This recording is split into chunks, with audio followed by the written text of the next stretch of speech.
Amém. Gente, vocês estão bem? Amém. Que maravilha. Eu quero dizer que é uma alegria muito grande poder estar aqui. Me sinto honrado pelo privilégio, tá? Para quem não me conhece, meu nome é Natan. Eu sou da cidade de Fortaleza, capital do Ceará. E em 96 me mudei para Campina Grande, que é a segunda cidade da Paraíba, para morar com um casal de americanos do Alabama. Nunca mais voltei para a minha cidade. De lá eu ainda fui para o Rio de Janeiro, fiquei 3 anos no Rio, casei, voltei para Campina. E é lá onde nós moramos atualmente, e é de lá que a gente viaja pelo Brasil, por outros lugares, ministrando a palavra de Deus. Amém? Amém. Vocês estão prontos para receber hoje à noite? Amém. Duvido. Às vezes nós chegamos na igreja bem empolgados, né? Fala Deus, fala Deus. E Deus começa a falar de verdade, o povo se segura nas cadeiras, aí começa a colocar para fora. Cala Deus, cala Deus. Nem sempre aquilo que a gente precisa ouvir é o que a gente gostaria de ouvir. Porque tem certas coisas que nós precisamos consertar, né? E nem sempre o nosso ponto de vista está exatamente em linha com aquilo que Deus tem a dizer. Existem algumas doutrinas que são relativamente complexas, né? Espinhosas. Algumas coisas mexem mais com a nossa emoção, outras com o intelecto, com a lógica, a espiritualidade e assim por diante.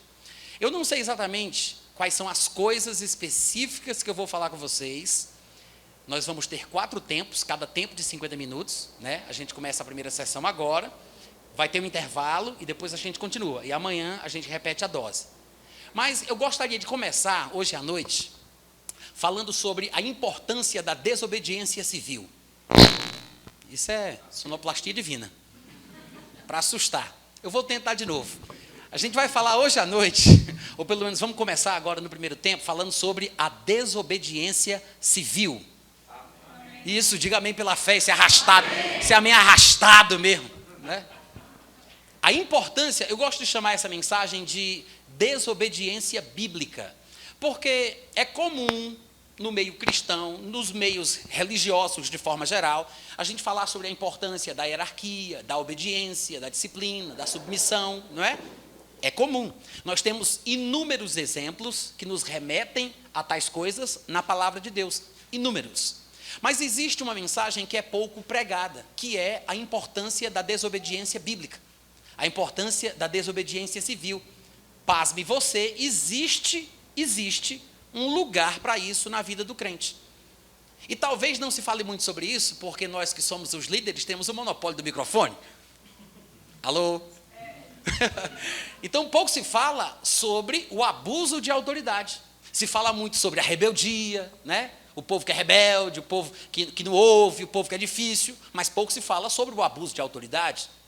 Porque assim como uma pessoa pode ser desobediente, rebelde, também um líder pode ser abusivo.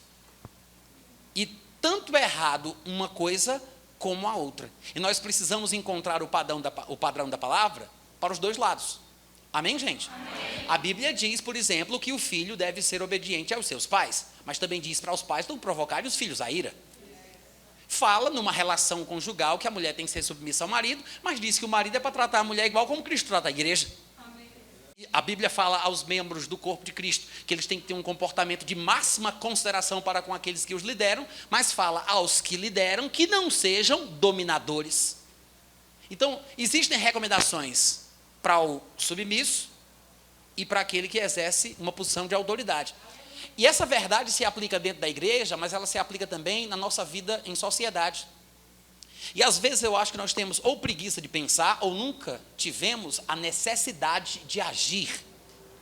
Porque quando você está numa sociedade onde existe uma desordem civil generalizada, você é forçado a salvar a sua pele. E às vezes, para salvar a sua vida, você tem que fugir das autoridades, desobedecer aquilo que é dito. Porque existem autoridades corruptas, que são contrárias à palavra de Deus, que perseguem o cristão, que lutam para destruir a fé que nós temos. Graças a Deus que o nosso país é católico. Quantos podem dizer aleluia? Graças a Deus. Já pensou a praga se isso aqui fosse um país islâmico? Eu fico vendo o pessoal falando de Maria. Maria está do nosso lado, gente. Maria está do nosso lado. Ela é a mãe de Jesus. Ela está no nosso time. Crê do mesmo jeito que a gente crê. as coisas que nós, porventura, nós possamos encontrar ou achar de errado no catolicismo, nem se comparam às coisas erradas que nós evangélicos fazemos. Vamos lá, gente, estou pregando muito bem hoje à noite, cadê os amigos, aleluia? Nem se compara. Aí você diz, mas os católicos mataram os cristãos, acenderam, usaram como tocha, jogaram nos leões, os romanos, os católicos. Sim, e Calvino não mandou matar também um cristão e ainda mandou colocar ele na fogueira com madeira verde para ele sofrer mais, para o fogo tocar mais ainda. E Lutero, no final da vida, não escreveu um livro ensinando como é que mata judeu? Tem gente que não sabe disso, né? Os grandes heróis das linhas cristãs, com seus absurdos, o lado negro de muitos líderes cristãos. Então, a gente tem que entender que, por mais que existam erros em qualquer segmento religioso, em qualquer segmento cristão, nós também temos a nossa cota, a nossa parcela de culpa. Agora, o prazer de poder viver num país livre, que a religião predominante é o catolicismo, que é uma espécie de cristianismo, gente, é maravilhoso. É maravilhoso. Quando você começa a estudar sobre países, eu estou falando sobre islamismo porque eu acabei de lançar um livro recentemente, é o meu livro mais recente, que é a Bíblia, o Islamismo e o Anticristo. Então, eu tenho falado muito sobre isso, quem tem me acompanhado sabe. Mas quando você começa a estudar muito sobre islamismo, e você percebe que o único direito civil que o cidadão de um país como esse tem, onde o islamismo prevalece, é o Alcorão. E o Alcorão, ele tem uma abordagem intransigente, supremacista, misógina, intolerante e tudo que não presta. É para o Alcorão que existe a expressão, é o diabo A4. É o diabo A4. Muita gente pensa que o islamismo é a religião da paz, mas não é. De paz não tem nada. Quando você conhece a doutrina islâmica, você entende que existe um lado da paz, mas esta paz, no Alcorão, no islamismo, só pode ser exercida entre muçulmano e muçulmano. É a chamada casa da paz. Existe a casa da paz e existe a casa da guerra. A casa da paz nela só pode estar quem é muçulmano. Muçulmano tem que ter paz com muçulmano. Muçulmano não pode odiar muçulmano. Mas muçulmano não pode ser amigo de não muçulmano, não pode confiar, porque o não muçulmano, seja ele quem for, não importa a religião que ele tenha, é cidadão de segunda classe. Isso é lei. É a única fonte do direito civil de qualquer pessoa que more num país cuja religião seja o islamismo. E quando você vê as coisas que acontecem no país islâmico, quando você começa a estudar, a ver as notícias, a ler livros, você vai ficar impressionado. E aí você vai entender a bênção que é você morar num país católico. Aí é que você vai entender a bênção que é. Não importa os erros que os sacerdotes católicos possam cometer, ou as superficialidades que nós possamos enxergar na vida cristã dos nossos irmãos católicos, não importa. Irmãos, o privilégio que a gente tem de poder viver, de crer, de pregar. Meu irmão, o pessoal bota caixa de som no nosso pé do ouvido, 9 horas da noite, para pregar o evangelho, e ninguém faz nada. Ninguém faz nada. Nós vivemos no paraíso. Agora, e quando a lei é não poder falar de Jesus? Quando a lei, a única fonte de direito civil diz, você não pode crer no que você crê, você não pode ter Bíblia, você não pode pregar a Bíblia, você não pode crer na Bíblia. Se você falar de Jesus, você vai ser morto. E aí, como é que fica? Numa situação como essa, não é importante ser desobediente? Entende o que eu estou falando aqui? Aonde eu quero chegar? Claro que existem graus e graus de desobediência. Nós podemos e devemos ser desobedientes, mesmo em nossa sociedade brasileira, quando a autoridade, seja essa autoridade o marido, o pastor, o presidente, o policial, seja quem for, quando essa pessoa em posição de autoridade me dá uma ordem para desobedecer aquilo que a Bíblia diz, eu tenho a obrigação, o dever de consciência de desobedecer. Não é facultativo, não é opcional, é uma obrigação, por dever de consciência. E muitas vezes a gente não entende isso. Isso não quer dizer que eu vá ter que ficar endemoniado para desobedecer. Eu não preciso xingar aquele policial que que quer roubar dinheiro de mim, que quer... Como é que chama aqui? Como? Suborno é o nome técnico, né? Eu queria o do povão mesmo. Como é que chama? É o carrego? Arrego. Em cada lugar tem um nomezinho que eles falam, né? Bola, não sei o quê. Mas o que é que você como crente vai fazer? O que você como crente, quando é intimidado pela autoridade, você vai fazer? E aí onde entra o negócio. Eu acredito que essa é uma verdade que se espalha para todas as áreas da nossa vida. E isso serve até para as mulheres que são casadas com maridos que não são crentes, sabia? Porque às vezes muitas mulheres, pensando em fazerem o bem, deixam de ir para a igreja para não chatear o marido. Porque acredita que o marido, que é o cabeça do lar, o sacerdote do lar, né?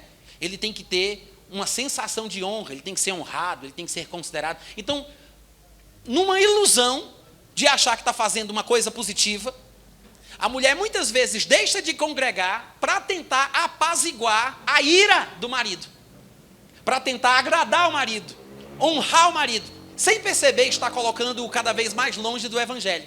Vocês estão me ouvindo, gente? Amém. Aí você me diz, mas Natan, como assim? Ela não está sendo uma mulher paciente, compreensiva, deixando de ir para a igreja para ficar com ele? Esse é o erro. Existem coisas das quais nós não podemos abrir mão. Alô?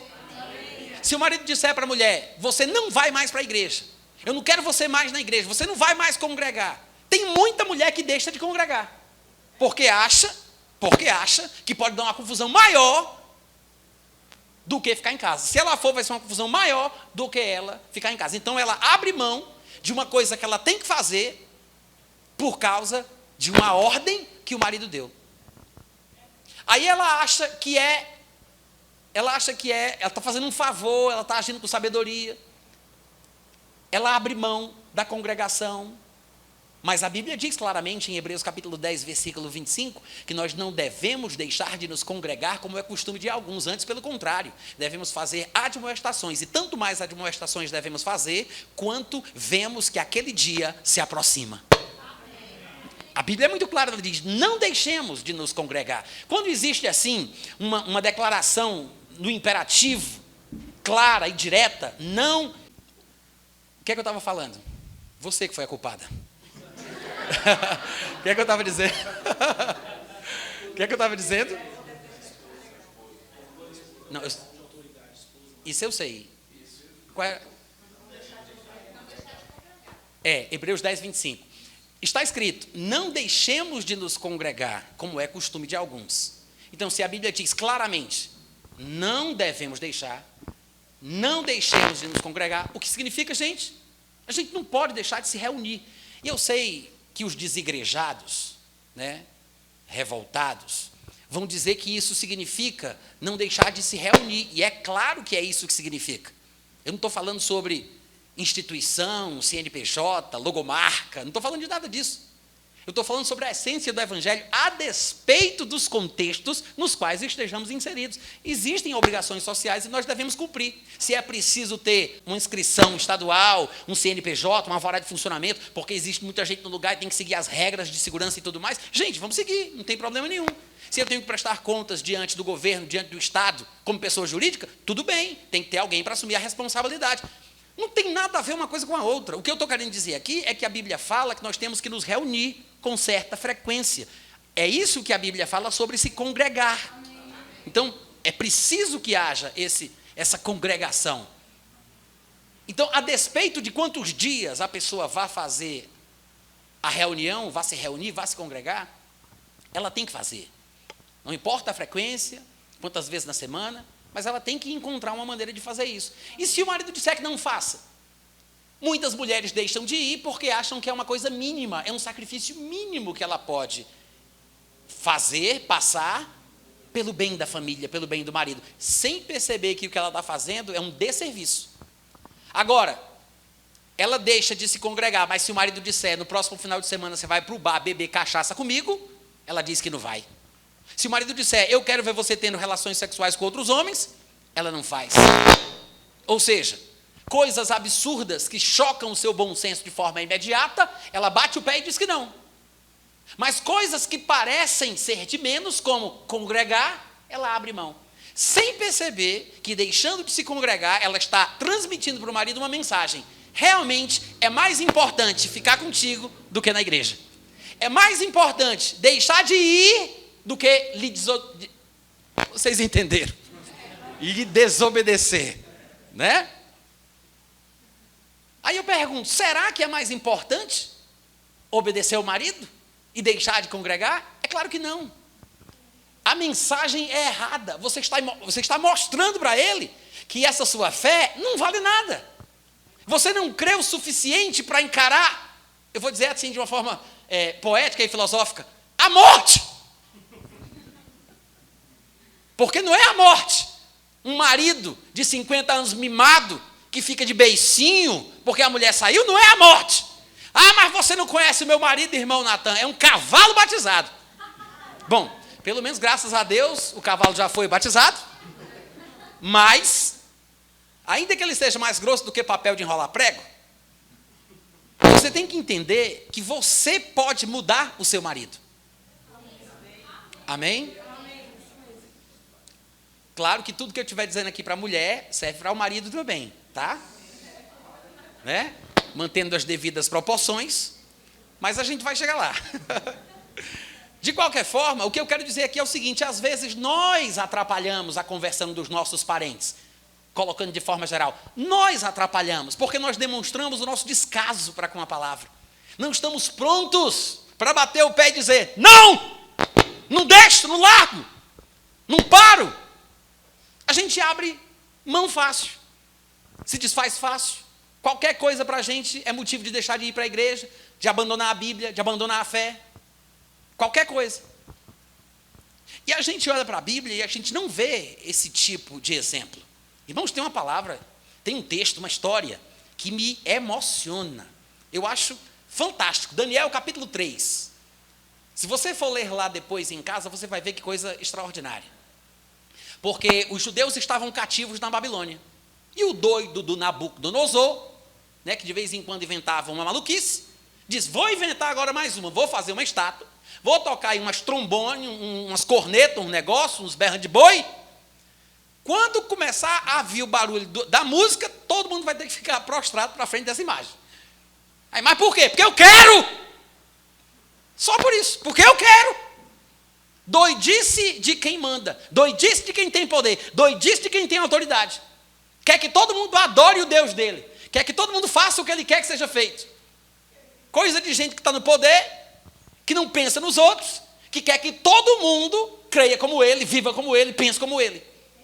É por isso que eu digo, qualquer candidato à presidência da República que prometer acabar com as religiões do Brasil, não merece o seu voto. Entendeu? Porque só porque ele está do nosso lado ele quer nos favorecer, e se estivesse contra esse desgraçado? Pensa nisso. O que é que ele tem contra o macumbeiro? O que é que ele tem contra o gnóstico? O que é que ele tem contra o povo das outras religiões? Nem Deus impede eles de fazer o que eles fazem. Nem Deus impede eles de crerem como eles creem. Nem Deus impede eles de fazer o que estão fazendo. É por isso que eu acho uma idiotice o crente querer processar as pessoas que chamam Jesus de travesti, homossexual ou qualquer outro palavrão que eles queiram escolher. Acho ridículo o crente dizer, isso é um absurdo, a lei diz que nós temos liberdade de religião, está na lei, graças a Deus, mas nós temos que entender que nós não precisamos de armas carnais para lutar essa nossa luta, porque a nossa luta verdadeira não é contra a carne e o sangue. É por isso que as armas da nossa milícia não são naturais, não são carnais.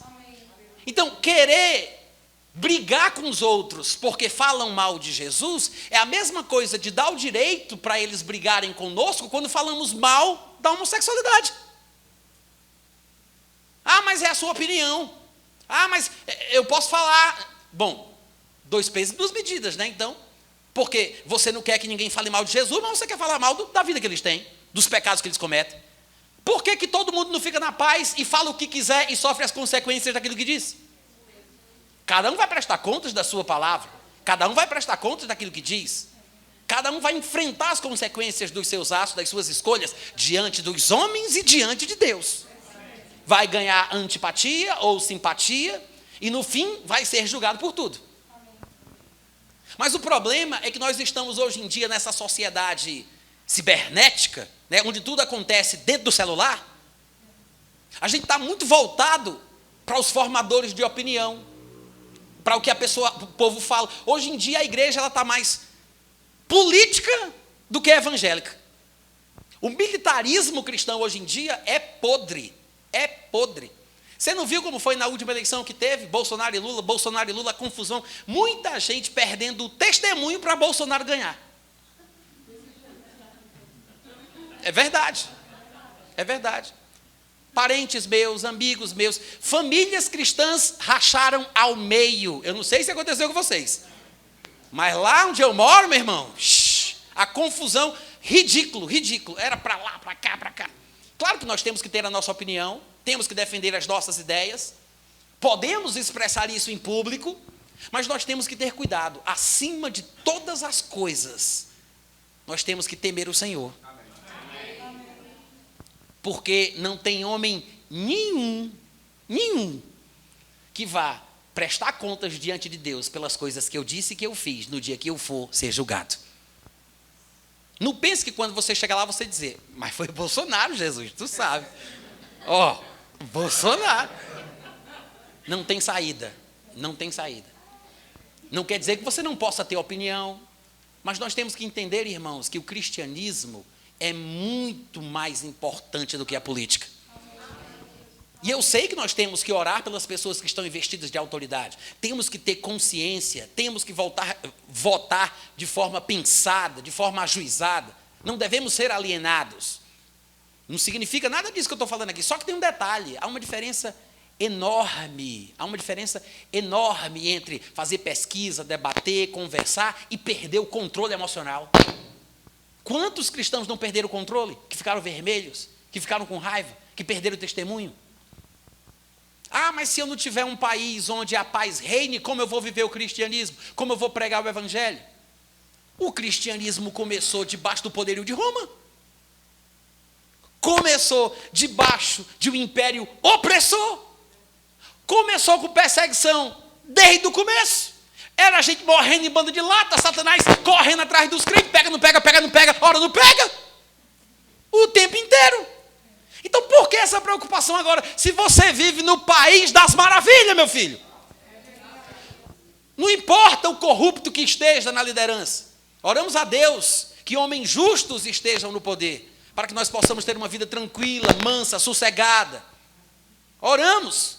Mas não é porque o líder é evangélico que as coisas vão mudar. Ele pode ser profeta, falador de língua, mas não vai fazer diferença. Não vai fazer diferença. Se ele não seguir os princípios do respeito, da compreensão, da empatia, da liberdade de expressão. É por isso que eu digo, perseguir os outros que não pensam como eu, demonstrando intransigência, é uma coisa que não se deve fazer. Nem o evangélico pode fazer isso em nome de Jesus, em nome de Deus. Porque tem muito evangélico que se faz de carrasco, se comporta como um carrasco porque acha que está do lado da verdade. Mas em nome da verdade você não pode fazer aquilo que é errado. Mas como é que o povo vai saber que eu sou crente? A sua dúvida é essa? É pelo amor. Na Bíblia é pelo amor. Não tem outra característica que possa dar ao mundo a ideia de que você é seguidor de Jesus. Mas se meu marido me perseguir e quiser bater em mim, e ele é grosso, é estúpido, eu vou fazer o quê? Minha filha, até isso eu tenho que ensinar. Corra, criatura. Corra. É simples assim. Doido é o marido que bate em mulher. Pode morrer envenenado no próximo almoço. Assim diz o Senhor. É muito safado, não é o marido que bate na mulher? Quantos concordam comigo? Amém. Muito sem vergonha, cara de pau. E às vezes é endemoniado mesmo. Porque, irmãos, é injusto, é ridículo, é podre.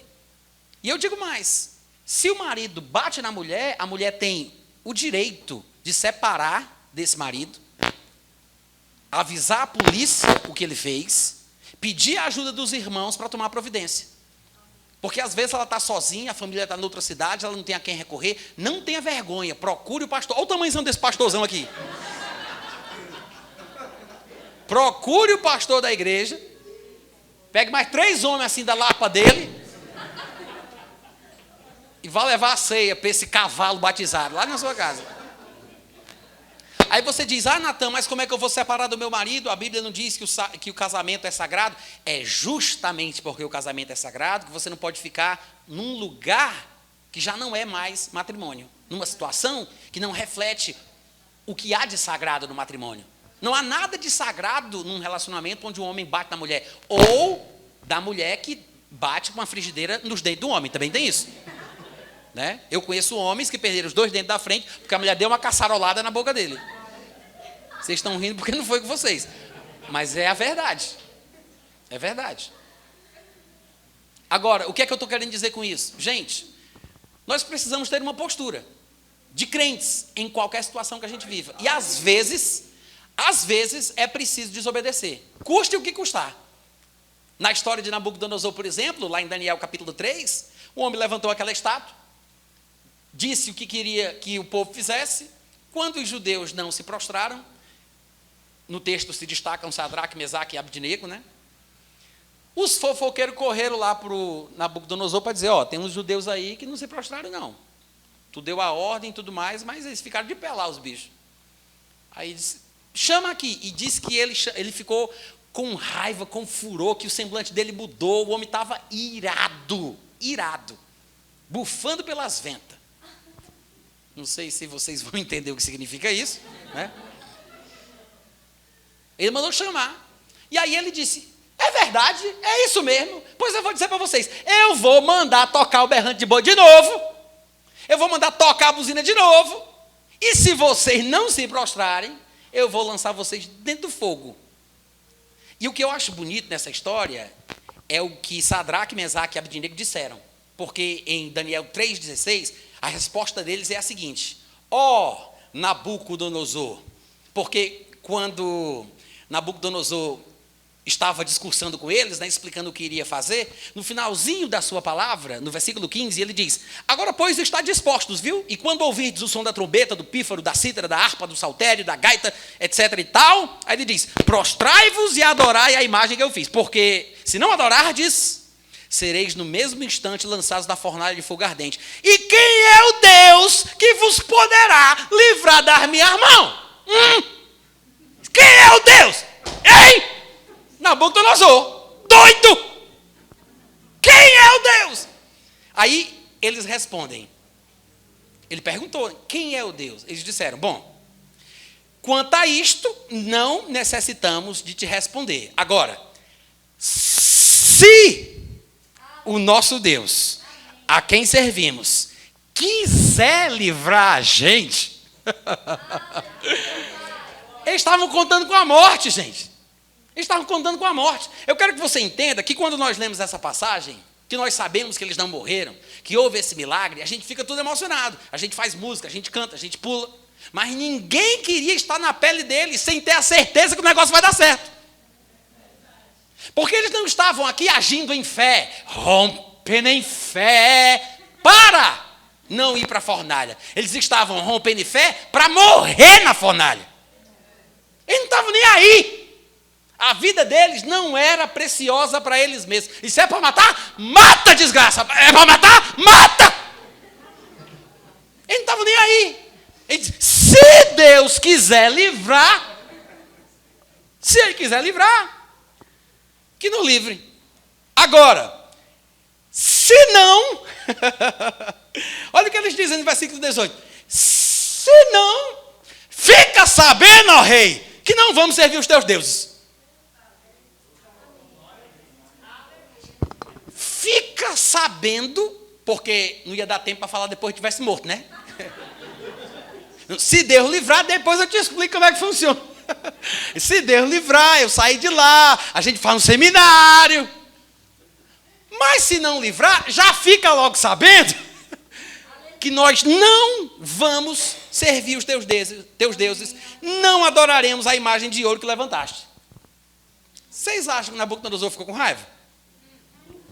Gente, quanto mais poder uma pessoa tem, o homem era imperador de um dos maiores impérios da história, o Império Babilônico.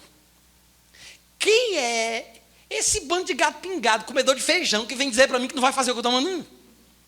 Qual é a raiva que não dá para um homem desse? O quê?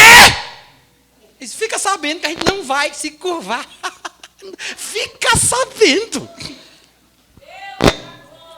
É muita ousadia. Aí a mulher diz, não vou para a igreja não, porque meu marido fica com raiva. Tenha vergonha nessa cara.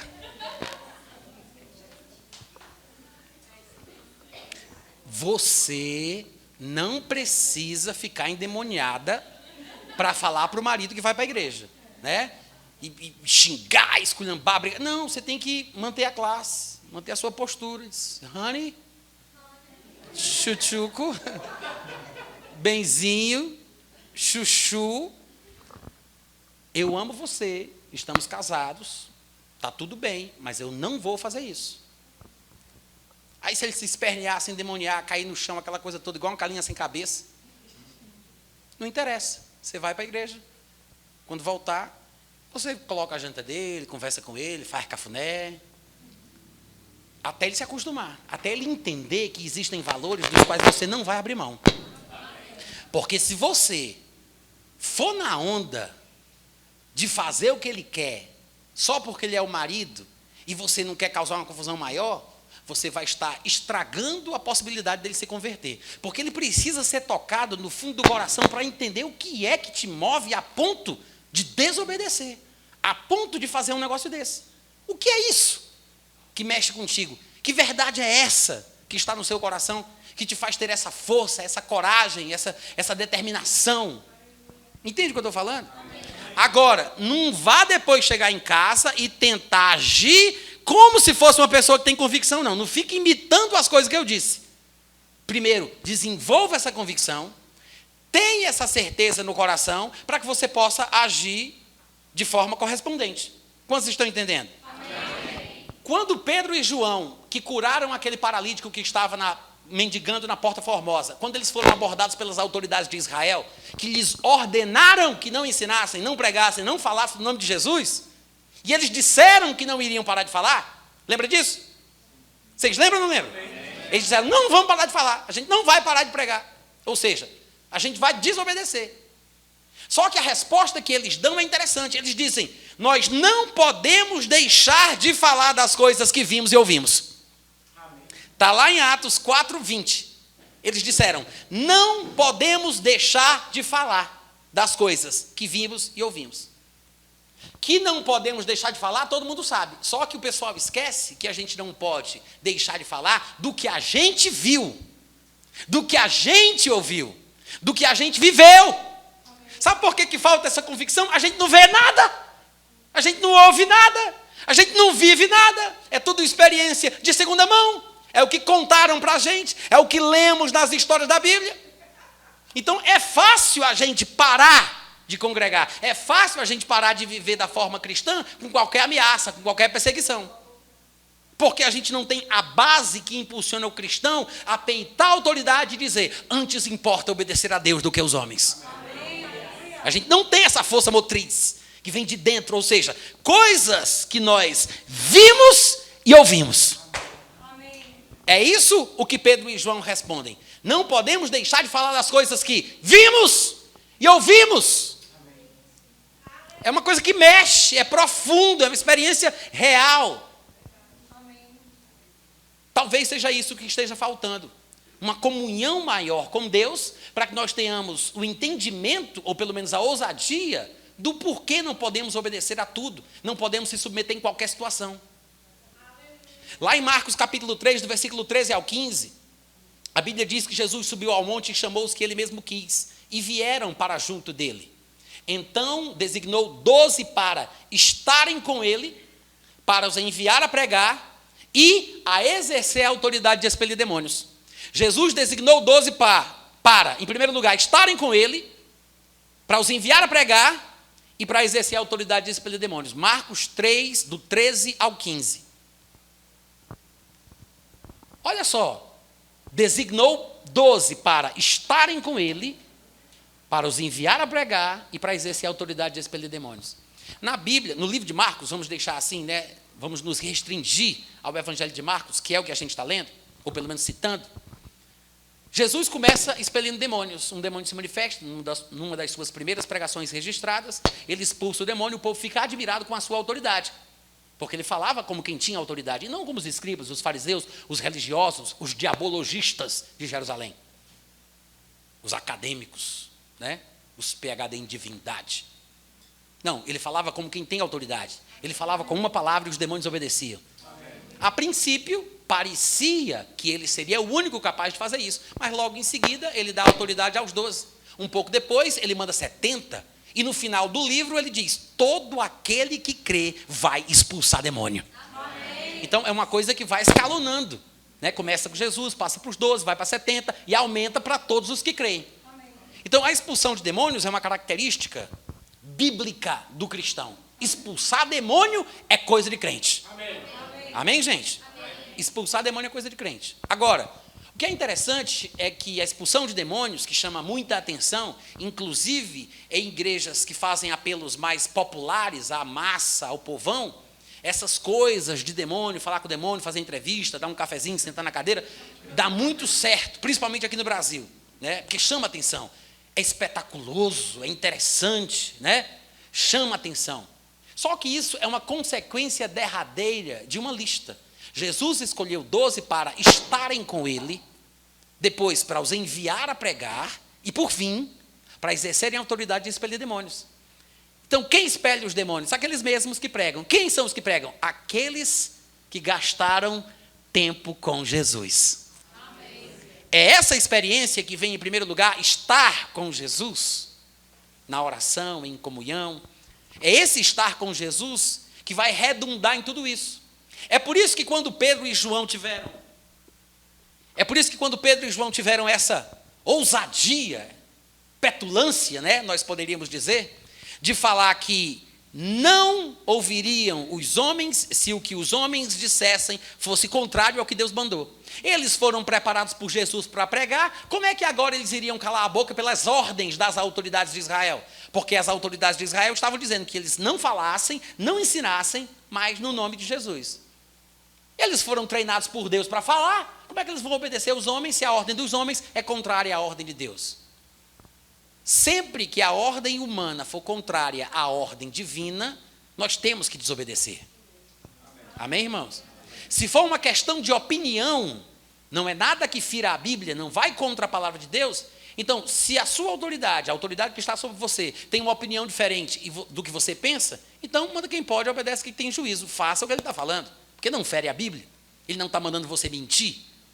Né? Ah, não, mas ele vai prestar conta diante de Deus. Se ele está mandando eu dizer que ele não está aqui, eu vou dizer, mas a culpa é dele. Eu só estou sendo, né, usado pelo diabo. Você está a serviço. Vocês podem dizer assim: ah, Natan, é muito fácil falar. É fácil falar. Não é fácil fazer. Mas a gente tem que começar de alguma forma. Eu tenho 46 anos de idade, eu sei que não parece, desse corpinho de 25, mas eu tenho 46 anos de idade. Quando eu tinha os meus 17 anos, eu servi ao Exército no 10º Agrupamento de Artilharia, 10º GAC, Grupamento de Artilharia de Campanha. Eu era da Bateria de Comunicações. Era um quartel de artilharia e eu era um conscrito. Eu não era nem soldado naquela época, eu não tinha nem jurado a bandeira, né, como se diz. E eu era crente fanático. Eu andava com o meu Novo Testamento no meu bolso para tudo que era canto. Para todo lugar eu ia com aquele Novo Testamento, dos Gideões, cinzazinho, para todo canto. E eu era tão conhecido de ser crente e de estar com a Bíblia, que o meu capitão, o capitão Cardoso, de vez em quando ele dizia: 313. Eu disse: opa, senhor, mas cadê a tua Bíblia aí? Está aqui. Aí disse: vem para cá, fala aqui, não sei o quê. O capitão sempre fazia isso. Mas eu estava sempre pregando, testemunhando. Amém. Calma. Você não sabe o resto da história.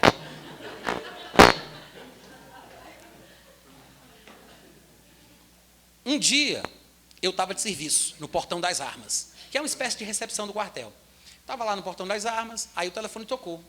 O oficial de dia estava lá no alojamento dele, e uma moça liga dizendo, eu queria falar com fulano de tal, tenente fulano de tal, né?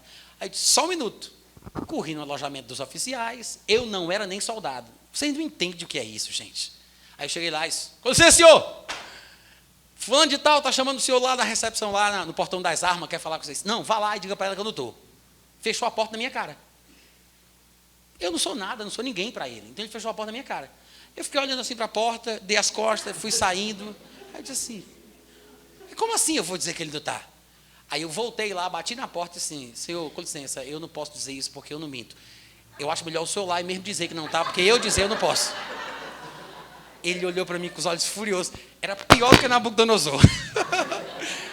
Com a raiva, saiu esse bisonho, esse não sei o quê, e não sei o quê, falou, não sei, um ódio. Mas, irmãos, eu não fiz isso por maldade, não. Eu só fiquei em conflito existencial. O que é que eu ia fazer, gente? Eu não posso mentir. Eu ia dizer que o homem não estava lá se ele estava, e vou dizer, o que é que eu vou dizer? Fiquei perdido, eu voltei e falei com ele. Aí quando foi no outro dia de manhã, que eu estava indo embora, tinha colocado meu terceiro D2, o uniforme de passeio, aí ele veio, pisou em cima do meu coturno, passou o dedo assim na minha fivela e disse, você está alterado, viu? Fica que você vai pernoitar hoje aqui no quartel. Em outras palavras, eu estava fora do padrão, e por causa disso, na expressão para a saída, ele me fez ficar dormindo no quartel. Mas eu me lembrava só de Paulo e Silas na prisão. Amém, graças a Deus, não é nada, isso não é nada. Os maus olhares, as fofocas, o disse-me-disse, isso aí não incomoda não, gente, não tem problema nenhum não. Mas isso serve de testemunho. Você pensa que não serve? Serve. Aí todo mundo me conhecia, de vez em quando tinha uma história relacionada comigo. Um dia, nós estávamos fazendo um serviço fora do quartel, era num lugar diferente, chamado auditoria, e de vez em quando uma pessoa vai para a hora e fica como sentinela, e os outros ficam dormindo e tal. E tinha uns 3 envolvidos lá num negócio que eles queriam fazer, e vieram falar comigo, 313, cara, a gente quer trazer umas meninas aqui para dentro, a gente está fora do quartel, a gente quer aproveitar. Se o rondante passar aí e perguntar se o serviço está sem alteração, tu pode dar uma força para a gente? Eu disse, eu sinto muito. Mas se eu estiver na hora, e o rondante passar perguntando como é que está o serviço, eu vou ter que falar a verdade. Vocês sabem que eu não posso mentir.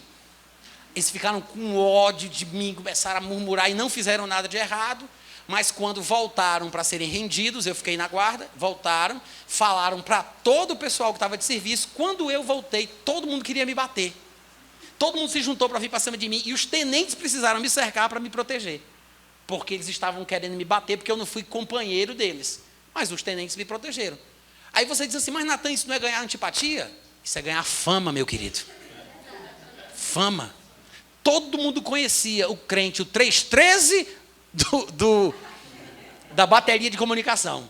Todo mundo conhecia o 313. Aí, o que acontece? E claro, nesses intervalos eu ia pregando o evangelho, sempre tentando ser o menos, o menos chato possível, mas um dia chegou no tal do juramento da bandeira. E eu era um crente um pouco desequilibrado naquela época, eu confesso. Era um pouco fanático. Mas graças a Deus me sustentou até aqui. Quem veio da música do Raul Seixas, da esquizofrenia, do manicômio, tinha que ser um pouco fanático mesmo para se consertar, né? E aí, quando chegou no juramento da bandeira, eu disse, cara, como é que eu vou jurar a bandeira, me comprometer com a pátria, se eu sou contra a guerra? E quando for ter a guerra, eu não vou matar ninguém. E eu pensando na possibilidade de ter uma guerra e eu ter dado a minha palavra, né? Aí eu disse, não posso fazer isso. Escrevi uma carta na mão, explicando o que eu achava da guerra e tal, que eu entendia a nação brasileira, que eu era a favor, mas é porque eu não queria me comprometer, eu estava indo para a cerimônia, mas eu não iria falar, eu não iria jurar, eu não podia fazer isso, porque se eu desse a minha palavra, escrevi aquela carta todinha, 2 folhas, aí cheguei lá no Estado-Maior, fui falar com o coronel Ferreira, que era o líder máximo do grupo, aí eu disse, com licença, coronel. Aí disse, pois não, soldado. Ele disse, eu tenho uma carta para o senhor. Isso é da parte de quem? É minha mesmo. Aí ele baixou assim o óculos. Aí disse, o quê? Isso é minha mesmo. Aí eu dei a carta, saí de fininho, achando que tinha feito a coisa mais linda do mundo. Mas isso gerou um bafafá dentro do quartel, porque o meu capitão disse, 313, eu gosto até de você, 313. Mas você é doido. Você não recebeu as instruções. Você não sabe que existem círculos de convivência 313. Você não sabe que não podia passar por cima. Por que você não falou com aquele seu amigo que é crente também? O sargento Davi? Por que você não falou com ele?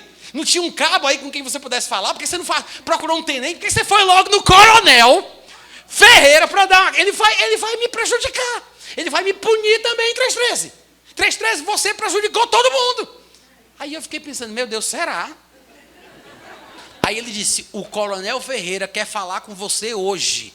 Coloque o seu TFM, o seu traje para esporte, para atividade física, e vamos para lá, porque ele disse que a primeira coisa que ele vai fazer hoje pela manhã é falar com você. Aí eu disse, ai Jesus Cristo, é hoje que eu vou glorificar o meu Senhor pela vida e pela morte. Eu fiquei pensando, quer falar comigo? Isso por quê? Eu já disse tudo na carta. Aí ele me levou, o capitão Cardoso, preocupadíssimo, nervoso, andando de um lado para o outro. E a gente ali na entrada do portão das armas, aí vem aquele carro preto, lindo, com aqueles batedores. Aí desce o coronel, todo mundo... Aí se levanta, o coronel Ferreira passa, olha assim. Aí o major vem e diz assim, esse é o profeta? Eu mesmo, senhor. Aí o que aconteceu? O coronel Ferreira desceu, chegou para falar com a gente. Aí o capitão foi me defender, porque ele gostava de mim, eu achava que era uma pessoa do bem. Enquanto o pessoal ficava tentando roubar arma, levava bebida e fazia um bocado de arruaça, eu só era o crente que lia a Bíblia, meio perturbado, mas que não fazia nada com ninguém. Aí o capitão Cardoso tentando me defender, me explicar. Cadê tua Bíblia, 313? Pega a Bíblia para mostrar para ele. Aí o coronel disse, Cardoso, pode deixar, que a minha conversa aqui é com ele. Aí disse, não, mas coronel, Cardoso, pode ir que eu vou conversar com ele. Permissão para me retirar, senhor. Aí foi embora. Aí eu fui com o coronel, sabe para onde? Para o lugar onde todo o quartel estava fazendo atividade física, que era um campo enorme, onde a gente jogava futebol americano. A gente sentou nas arquibancadas e ele ficou conversando assim comigo. Conversando, ele disse, me conte como é que é a sua história, por que você escreveu essa carta? Como é essas convicções que você tem assim de Jesus? Ele disse, fale-me um pouco mais. Aí eu fiquei falando com ele, como se fossem dois amigos, conversando, explicando. Gente, eu preguei para o coronel Ferreira. Você não sabe o que é isso? Eu preguei para o coronel Ferreira. Preguei. E o pessoal fazendo exercício, passando lá, correndo. Aí quando passava, ficava todo mundo olhando assim, ó. Passava, né? Rodeava, já quando passava, todo mundo olhando. Acabou. O que foi que ele fez comigo? Nada. Nenhuma punição, nenhuma. Aí chegou na parada militar, 7 de setembro. Eu era da bateria de comunicações, eu era radiooperador. Aí sabe o que foi que aconteceu? O coronel Ferreira disse assim, eu quero 313 para ser o meu radiooperador pessoal dentro do meu carro. Eu. Como é que ele lembrou de mim? Porque eu me destaquei. Eu não procurei confusão. Na minha época, na minha situação, na minha realidade, eu tinha uma convicção que eu não queria abrir mão dela. Ainda que houvesse alguns exageros da minha parte. De qualquer forma, eu fiz com um coração sincero, baseado naquilo que eu cria, na luz que eu tinha. E preguei o evangelho para muita gente naquele quartel. Depois eu soube que algumas pessoas se converteram por causa do meu testemunho, né? Lá dentro, pregando, falando. Um dia, eu estava para sair, aí um cabo chegou lá na minha bateria e disse assim, 313, capitão Cardoso quer falar contigo. Aí eu disse, bom, eu não fiz nada, mas eu vou. Cheguei lá, aí ele disse, 313, entra e fecha a porta. Eu disse, Jesus. Aí eu passei, fechei a porta, aí ele disse, à vontade. Aí a vontade não é sentar, pegar um cafezinho não, viu gente? A vontade é ficar em pé assim, com a mão para trás. Aí eu fiquei em pé assim, olhando para ele, aí ele disse, olhou assim para mim, baixou a cabeça. Sabe o que foi que ele falou para mim? Ele disse assim, 313, prega o evangelho para mim. Ele mandou fechar a porta, e o meu tempo já acabou. Ele mandou fechar a porta, porque ele não queria que ninguém visse um conscrito bizonho, que nem soldado é, instruindo o capitão da bateria de comunicações. Mas, irmãos, pode ser que a sua história, no seu trabalho, na sua casa, pela sua convicção e pela sua firmeza na fé, não seja tão bonita. Tem gente que diz para o patrão que não vai mentir e é despedido. Tem gente que diz que não vai mentir e é promovido. Eu não estou profetizando para ninguém. Não estou dando garantia para ninguém. Porque às vezes, quando o patrão lembrar, aquele crente que não mente, porque eu pedi para ele mentir, ele disse que não mentia. Vamos promover porque ele merece confiança. Porque você teve coragem de dizer que não mentia. Você pode ser despedido, você pode ser promovido. Mas uma coisa é certa, assim como disse Sadraque, Mesaque e Abdinego, se Deus vai livrar, eu não sei. Né? Se ele quer livrar, aí já são outros 500. Se ele vai livrar ou não vai, eu não sei. Agora, fica sabendo, Nabucodonosor, no caso aí eu não sei se o nome do seu marido é Nabucodonosor, mas pode ser qualquer nome aplicável, e você pode dizer para ele, eu não vou deixar de ir para a igreja, porque não é bíblico. Claro que você não deve estar viva e morta dentro da igreja, porque o problema às vezes é a falta de equilíbrio. A Bíblia é um livro de equilíbrios, né?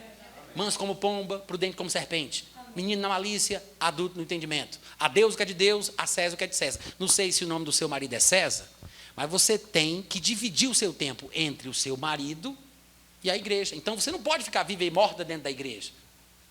Combine com ele um dia na semana, depois, se Deus quiser, 2, quem sabe, mas não tente forçar a barra, mas não deixe de congregar. Combine com ele, faça o meio a meio, mas não se submeta a desobedecer a palavra por causa de perseguição, de ameaça, de medo, porque viver neste mundo onde Satanás é Deus, para nós que somos crentes, é ter que nadar contra a maré. Amém, gente? A gente vai fazer um pequeno intervalo, são 10 minutinhos, daqui a pouco a gente continua, tá bom? Sim, gente, quero lembrar que eu tenho alguns livros meus aqui, tá? Quem tiver interesse me procura.